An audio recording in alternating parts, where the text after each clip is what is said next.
నిన్న కస్టడీలోకి తీసుకున్న ఐఎస్ఐఎస్ సానుభూతి పరులని నాంపల్లి ఎన్ఐఏ కోర్టులో హాజరుపరిచారు. ఇక దీనికి సంబంధించి పూర్తి వివరాలు మా క్రైమ్ బ్యూరో చీఫ్ ఇన్నారెడ్డి అందిస్తారు. ఇన్నారెడ్డి, చెప్పండి, సానుభూతి పరుల గురించి మీ దగ్గర ఉన్న డీటెయిల్స్ ఏంటి?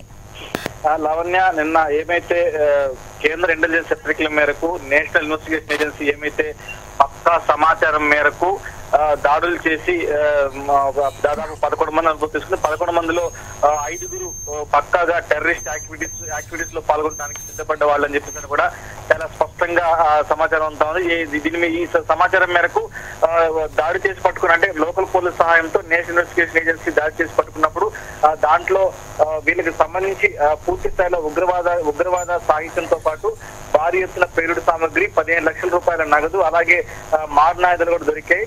దీనికంటే ఏ టెర్రరిస్ట్ గ్రూప్ చెందిన వాళ్ళు దాని మీద ఇంకా పూర్తి సమాచారం రావాల్సి ఉంది. ఏదైతే రాబోయే బోనాలకు సంబంధించి, రాబోయే పండుగలకు సంబంధించి ఎక్కడైతే జనసమ్మర్దం ఎక్కువగా ఉంటుందో, జనసమ్మర్దం ఉన్న ప్రాంతాల్లో భారీ ఎత్తున పేలుళ్లకు పాల్పడాలని చెప్పేసి పేలుళ్లకు పాల్పడే అవకాశం ఉందన్న పక్కా సమాచారం మేరకు ఈ ఉగ్రవాదులందరినీ కూడా అరెస్ట్ చేశారని తెలుస్తా ఉంది. అయితే అరెస్ట్ చేసిన ఉగ్రవాదులను ఎన్ఐఏ నాంపల్లి ప్రత్యేక కోర్టులో వీళ్ళందరూ కూడా హాజరుపరిచారు.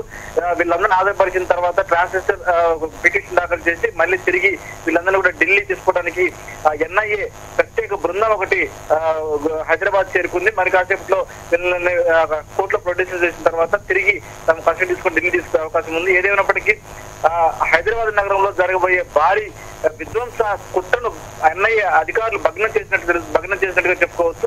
ఇంకా మరికొంతమంది ఉగ్రవాదులు కూడా ఉండవచ్చు. అలాగే ఉగ్రవాద సానుభూతి పరులు ఏదైనా, అంటే ఈ ఉగ్రవాదులు అరెస్ట్ చేసిన నేపథ్యంలో వాళ్ళు హల్చల్ చేయవచ్చిన నేపథ్యంలోనే ఎయిర్పోర్ట్ లో, తర్వాత అలాగే అన్ని ప్రాంతాల్లో భారీ ఎత్తున తనిఖీల నుంచి కాకుండా ఎయిర్పోర్ట్ లో, శంషాబాద్ ఎయిర్పోర్ట్ లో దాదాపు ఒక వారం రోజుల వరకు కూడా ఎవరిని, అంటే ఎలాంటి విజిటర్స్ కూడా అనుమతించకుండా ఉత్తర్వులు జారీ చేయడం జరుగుతుంది. అక్కడ లోకల్ పోలీస్ తో పాటు ఎయిర్పోర్ట్ అధికారులందరూ కూడా భారీ ఎత్తున తనిఖీలు నిర్వహిస్తారు. ఏదైనప్పటికీ ప్రస్తుతం జరుగుతున్న పరిణామాల నేపథ్యంలో ఎన్ఐఏ మరికొంతమంది కూడా హైదరాబాద్ లో ఉండవస్తున్న నేపథ్యంలోనే ఇంకా తనిఖీలు కొనసాగుతున్నాయి.